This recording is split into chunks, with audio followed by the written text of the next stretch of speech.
పూర్తి వివరాలకు చదవండి రేపటి అక్షర శిల్పం దినపత్రికలో.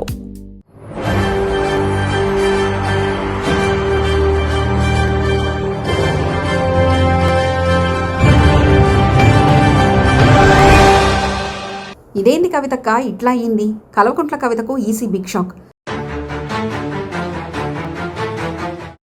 టీఆర్ఎస్ కేంద్ర ఎన్నికల సంఘం బ్రేక్, పేరు మార్చాల్సిందేనంటూ స్పష్టీకరణ. తెలంగాణ రక్షణ సేన పేరుతో అభ్యంతరాలు, 15 రోజుల్లోగా 3 ప్రత్యామ్నాయ పేర్లు ఇవ్వాలని, గడువు దాటితే దరఖాస్తు క్లోజ్ చేస్తామని హెచ్చరిక. కొత్త రాజకీయ ప్రస్థానాన్ని ప్రారంభించాలనుకున్న కల్వకుంట్ల కవితకు కేంద్ర ఎన్నికల సంఘం ఊహించని షాక్ ఇచ్చింది. ఆమె కొద్ది నెలల క్రితం ప్రతిష్టాత్మకంగా స్థాపించిన తెలంగాణ రక్షణ సేన పేరును అనుమతించే ప్రసక్తే లేదని స్పష్టం చేసింది. ఈ పేరు మార్పుపై ప్రజాక్షేత్రం నుంచి వివిధ రాజకీయ సామాజిక వర్గాల నుంచి పెద్ద ఎత్తున అభ్యంతరాలు వ్యక్తమవడంతో ఈసీ కీలక నిర్ణయం తీసుకుంది. తక్షణమే సంబంధించి 15 రోజుల్లోగా 3 ప్రత్యామ్నాయ పేర్లను సమర్పించాలని, లేని పక్షంలో పార్టీ రిజిస్ట్రేషన్ దరఖాస్తును పూర్తిగా క్లోజ్ చేస్తామని హెచ్చరిస్తూ ప్రధాన ఎన్నికల కమిషనర్ అధికారికంగా లేఖ జారీ చేశారు.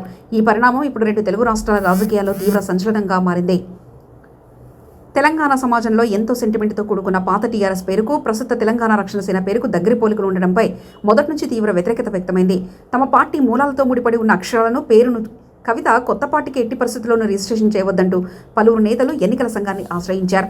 ఈ పేరుకు అనుమతిస్తే భవిష్యత్తులో ఓటర్లలో తీవ్ర గందరగోళానికి దారితీస్తుందని, రాజకీయంగా అగ్రమ లబ్ధి పొందేందుకు ఇలాంటి పేర్లు ఎంచుకున్నారని ఈసీకి విజ్ఞప్తి చేశారు. వచ్చిన ఫిర్యాదులను క్షుణ్ణంగా పరిశీలించిన కేంద్ర ఎన్నికల సంఘం ప్రజా అభ్యంతరాలతో హేతుబద్ధత ఉందని భావించి ఈ వివాదాస్పద నిర్ణయానికి బ్రేక్ వేసింది. కవితకు పంపిన అధికార లేఖలో ఈసీ పలు కీలక విషయాలను ప్రస్తావించింది. ముఖ్యంగా ఈ పేరుపై వచ్చిన 2 ప్రధాన అభ్యంతరాలకు లేఖను జతచేసింది. మహారాష్ట్రలో స్టోలాపూర్కు చెందిన తెలంగాణ రాష్ట్ర సామాజిక సేనతో పాటు ప్రాంతీయ పార్టీ కూడా టీఆర్ఎస్ అనే పేరుతో తీవ్ర అభ్యంతరం వ్యక్తం చేసిందని ఈసీ వెల్లడించింది. ప్రజాస్వామ్యంలో ఓటర్లను భ్రమలోకి నెట్టేలాంటి పేర్లను కేటాయించడం కుదరదని స్పష్టం చేసింది. అయితే ఈ నోటీసులపై కవిత స్పందన కూడా ఆసక్తికరంగా మారింది. వ్యక్తిగత రాజకీయ ప్రయోజనాలతో వచ్చిన అభ్యంతరాలను ఎన్నికల సంఘం పరిగణలోకి తీసుకోవద్దని ఆమె ఈసీకి సమాధానం ఇచ్చినట్లు తెలుస్తుంది. ఎన్నికల సంఘం విధించిన 15 రోజుల గడువు ఇప్పుడు కవిత వర్గాల్లో తీవ్ర చర్చకు దారితీస్తుంది. ఒకవేళ నిర్ణీత గడువులోగా ఈ కొత్త పేర్లను ప్రతిపాదించకపోతే ఎలాంటి ముందస్తు సమాచారం లేకుండా, నోటీసులు ఇవ్వకుండానే పార్టీ రిజిస్ట్రేషన్ ప్రక్రియను శాశ్వతంగా నిలిపివేస్తామని ఈసీ కరాఖండిగా చెప్పింది. దీంతో కవిత తదుపరి అడుగుపై ఉత్కంఠ నెలకొంది.